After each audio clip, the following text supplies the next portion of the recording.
Bonjour à tous, je suis Gilles Mancillon, je venais vous saluer aujourd'hui. Je reviens parce que l'esprit me dit que c'est bien de continuer à communiquer sur ces sujets. Des fois, j'ai un peu envie de... Je me dis, bon, bah, quand même, j'ai ancré toutes ces énergies, je ne veux pas trop me répéter, je voulais changer de modèle. Mais enfin, il y a toujours une utilité de continuer à faire ces vidéos. Donc, je reviens pour discuter de ces idées sur la, la psychologie transcendantale, la science ésotérique du non-être. On s'apercevra avec le temps qui va passer que toutes ces idées ne sont pas juste philosophiques, elles sont scientifiques. Il y a une science, une réelle science derrière le monde des énergies, la manière, on va découvrir la loi divine, comment la loi naturelle, comment les choses fonctionnent. C'est ce que tous les scientifiques recherchent, les philosophes, les artistes, tout le monde est à la recherche de cette connaissance sur le fonctionnement des choses de la vie. Et, euh, et donc, je voulais brièvement discuter aujourd'hui du fait que, bon, revenir un peu sur l'idée qu'on a beaucoup de pensées qui nous traversent l'esprit tous les jours. On a un corps mental. Et dans ce corps mental, il y a toutes sortes de voix. Ça se présente sous forme de voix, de phrases, d'idées qui se présentent sous forme de mots. Parce qu'on n'a pas encore développé la conscience holographique où on peut avoir des visions. Toutes nos pensées deviennent holographiques, elles sont restées assez linéaires. C'était Jacques Lacan, je crois que c'était Jacques Lacan qui expliquait que l'esprit humain est enfermé à travers les mots. Les mots sont comme le verbe est une locomotive qui tire tous ses wagons, mais il est enfermé dans cette limitation des mots. Et donc dans ces voix, il y a toutes sortes de voix. Il y a la voix de l'ego, de l'alter ego, de l'âme, de la société, de nos ancêtres, de notre corps physique, de nos peurs, de nos espoirs, de nos désirs, de nos guides, de Dieu aussi. Tout le monde parle dans notre tête et donc il faut arriver à différencier sur les choses. Bon, j'entends l'ego, le faux moi, j'entends Dieu, le vrai moi, j'entends l'alter ego, l'anti-moi, j'entends l'âme, le moi. Et, euh, et mais enfin bon, il faut arriver à différencier, hein, savoir écouter son corps physique, savoir demander, parce que quand toutes les voix sont un peu trop confuses, il faut essayer de faire une pause, de vider son esprit et aller demander à son corps physique qu'as-tu besoin maintenant et se tourner vers le cœur, savoir quelle est mon prochaine étape, parce que la voix du cœur reste celle qui a le plus de sagesse, hein, c'est la voix qui englobe toutes les présences spirituelles, parce qu'on a aussi toutes ces entités viscérales, on ne se rend pas compte, mais les yeux, les oreilles, la bouche, le nez, le corps, tout ça sont comme des enfants qui ont pris des habitudes et qui ont besoin donc il y a besoin de discipliner ses sens, hein, la vue et les yeux, les oreilles et l'ouïe, la bouche et le goût, le nez et l'odorat, le corps et le toucher, l'intuition et la pensée cognitive, tout ça ce sont des entités viscérales et donc l'âme a besoin de les discipliner. C'est pour ça que la méditation est bien pour pouvoir trouver le repos, trouver de l'esprit, vider son esprit le plus possible. Je disais que bon, l'âme c'est moi, mais c'est le vrai moi, mais Dieu est le vrai moi, mais parce que l'âme connaît son existence en Dieu. Notre âme, on a oublié qui était notre âme. En réalité, nous sommes un fragment de notre âme, une parcelle de notre âme. Et je m'aperçois que bon, je me laisse encore un peu attraper dans ces procédés, c'est-à-dire que les voix dans ma tête, des fois, peuvent arriver à pousser mes boutons de manière, en me projetant des expériences, des scénarios négatifs qui fait que je me laisse bousculer par ces choses. Mais donc c'est un petit peu c'est un peu Mercure. Mercure va bientôt repartir direct, ça va être beaucoup plus facile parce que pour le moment on a besoin de faire cette revue, hein, quand Mercure est rétrograde, le Soleil va sortir du Scorpion et donc il faut faire attention de ne pas écouter toutes ces voix, même si elles ont tout un sens. Toutes ces voix n'ont pas la même valeur, hein, donc c'est très difficile de s'extriquer de cette matrice de la troisième dimension, cette matrice matérielle, hein, parce il y a des cycles qui sont en place. C'est un petit peu comme une substance gluante. On essaye d'en sortir, mais ça nous rappelle, donc c'est juste pour nous aider à déterminer notre volonté jusqu'au moment où la volonté, plus rien ne peut arrêter la volonté la volonté dépassera tous les obstacles éventuellement, l'autodétermination, l'attention sans distraction.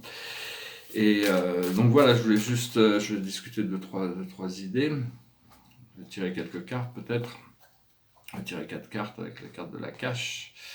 La plus haute sagesse pour nous aujourd'hui, justement, c'est l'emprisonnement et l'esclavage. On est prisonnier de nos croyances, de nos désirs, de nos limitations. Donc il faut savoir que la porte a toujours été ouverte. Ici, la porte est ouverte.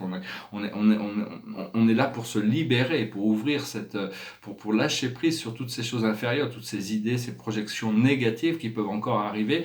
L'idée, c'est de prendre trois respirations profondes, le plus profondément possible, être conscient de sa respiration pour arriver à retrouver la lucidité et la sérénité en nous. Une fois qu'on fait ça, on arrive à se connecter avec les vœux, on arrive à savoir ce que l'on veut, notre âme nous informe de la direction dans laquelle on va, on reçoit une direction, on reçoit une guidance. Ce que l'on doit comprendre, c'est l'Égypte. C'est le pouvoir de la vie éternelle, c'est le pouvoir des pyramides. Les pyramides, c'est pas seulement, on croit que c'est juste des sépultures pour les pharaons, mais en réalité, c'est des temples d'initiation, c'est des centres de pouvoir. Actuellement, elles sont réactivées, tous les grands centres spirituels sont réactivés. Et donc, on va retrouver cette mémoire, cet Akash qui est connecté à l'Égypte. Les pyramides sont beaucoup plus anciennes que ce que l'on peut le croire aujourd'hui. Et on ne connaît pas encore leur fonction, il y a toutes sortes de secrets dans les pyramides qui n'ont pas encore été découvertes. Ce que l'on doit faire, c'est les navires, on doit aller explorer, on doit traverser les flots, on doit se lancer dans des nouvelles aventures, on doit voir la vie comme une aventure. Et l'aboutissant, c'est le scribe ou l'écrivain. C'est très important de prendre des notes, de bien tout noter, d'écrire nos idées, de les noter, parce que l'esprit mental inférieur oublie les choses très vite. Donc, quand il nous arrive des expériences, c'est bien de prendre note de ces choses. Je vais bientôt pouvoir organiser toutes mes notes. Je voulais aussi dire, l'ADN, c'est très important.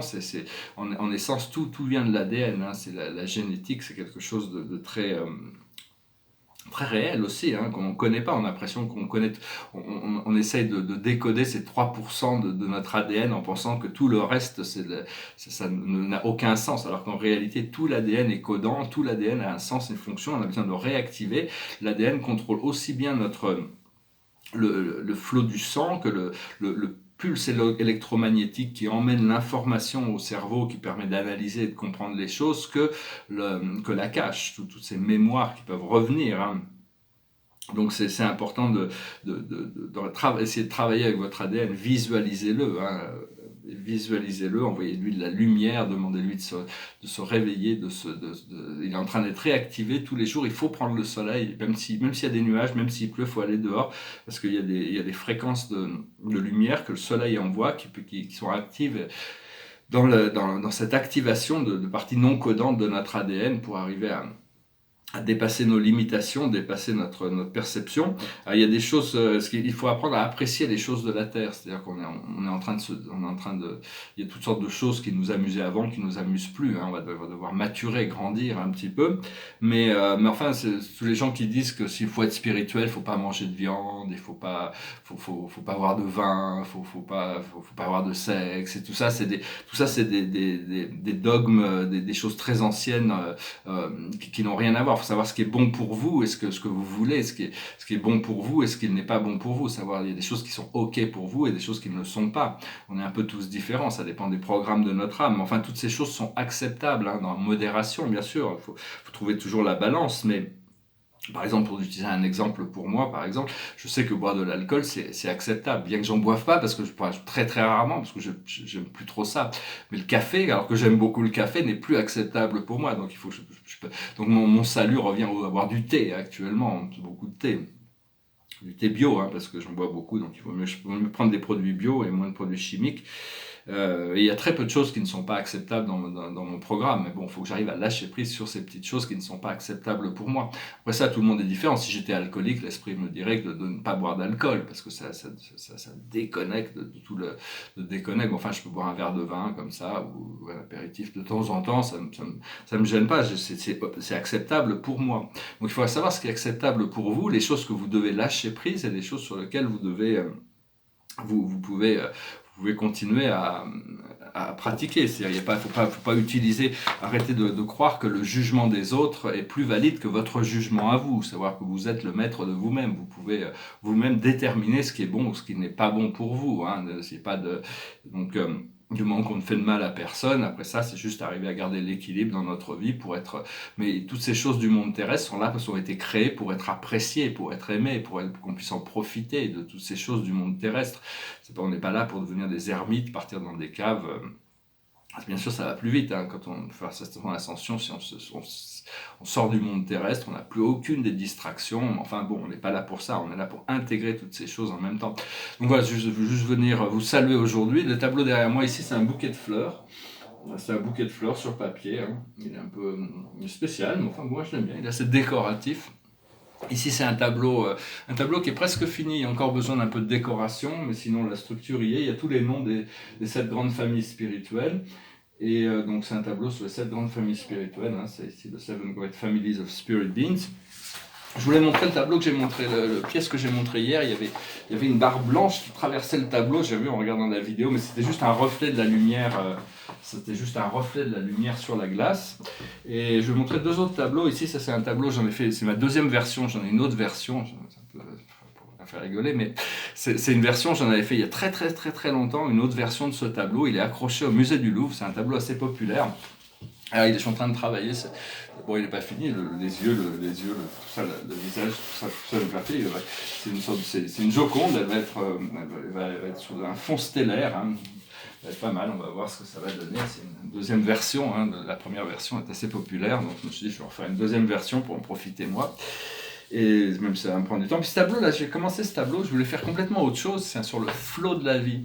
Alors je vais aller tout doucement parce que je ne sais pas trop comment, il est déjà signé, mais c'est un petit peu il y a toute cette idée de mouvement et de lâcher prise sur certaines choses. Dans le mouvement, il faut lâcher prise sur certaines choses. Alors, je ne sais pas trop, hein. Je le regarde, je l'ai signé parce que bon, je voulais balancer un petit peu la ligne, pour lire un tableau, les lignes diagonales sont très dynamiques, très puissantes, et donc là c'est pour donner l'idée du mouvement. Mais enfin, je vais quand même certainement retravailler dessus, je ne sais pas encore ce que je vais faire. On va voir. Et je vais retirer une dernière carte, et puis je vais chanter une petite chanson. C'est une chanson qui dit « Il ne faut pas s'inquiéter », ça s'appelle « 3 petits oiseaux ». It goes like this. Don't worry about a thing, 'cause every little thing's gonna be alright. Singing don't worry about a thing, 'cause every little thing's gonna be alright. Rise up this morning, smile at the rising sun. 3 little birds pitch by my doorstep, singing sweet songs of melody pure and true, saying this is my message to you.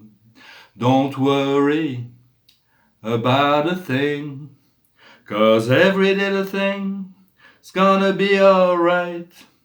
Singing don't worry about a thing, 'cause every little thing's gonna be alright. Rise up this morning, smile at the rising sun.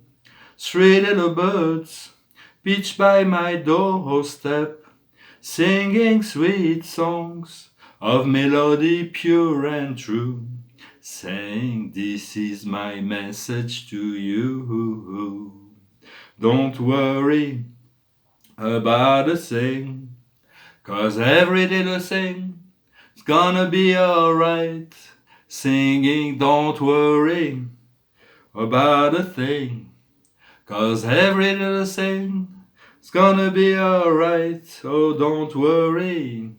Voilà, hein, c'est une chanson de Bob Marley, c'est 3 petits oiseaux qui viennent lui dire « T'inquiète pas, tout va bien se passer. Hein. » Les oiseaux sont des êtres... La sagesse profonde des oiseaux, c'est ce que le maître Thoth, maître de sagesse, enseigne. Beaucoup des dieux égyptiens avaient pris une forme, une tête d'oiseau d'ailleurs. C'est une tribu, la tribu des oiseaux. Et on va bientôt retrouver toutes ces connexions avec le monde spirituel, que ce soit dans notre vision interne, personnelle, ou plus tard au niveau collectif. Mais enfin, le monde a encore besoin d'évoluer avant d'accepter des êtres si différents d'eux. Hein. Alors je vais tirer une dernière carte. La carte, c'est le chevalier de Michael, fort dévoué, intellectuel, appliqué. Il est temps de passer à la vitesse supérieure. La logique doit l'emporter sur l'émotion. Changement soudain. Donc voilà, on se prépare pour des transformations soudaines, hein. De toute manière, je reviendrai communiquer sur ces changements, hein. J'espère que vous passerez une excellente journée, que tout se passe merveilleusement bien, que vous vous préparez, que vous êtes dans l'état de réceptivité et que tout, parce qu'on arrive vraiment, cette période, ces 3 mois-là sont extrêmement puissants dans le changement. 2020 devrait être très très différente et toute cette décennie va vraiment apporter les changements parce que bon, au niveau planétaire, les choses ont c'est tellement complexe ce jeu de la scène terrestre que ça prend du temps pour que tous les éléments soient en place, hein. Je vous remercie d'aimer, de partager, de commenter, de souscrire et puis je vous dis à très bientôt. Namasté.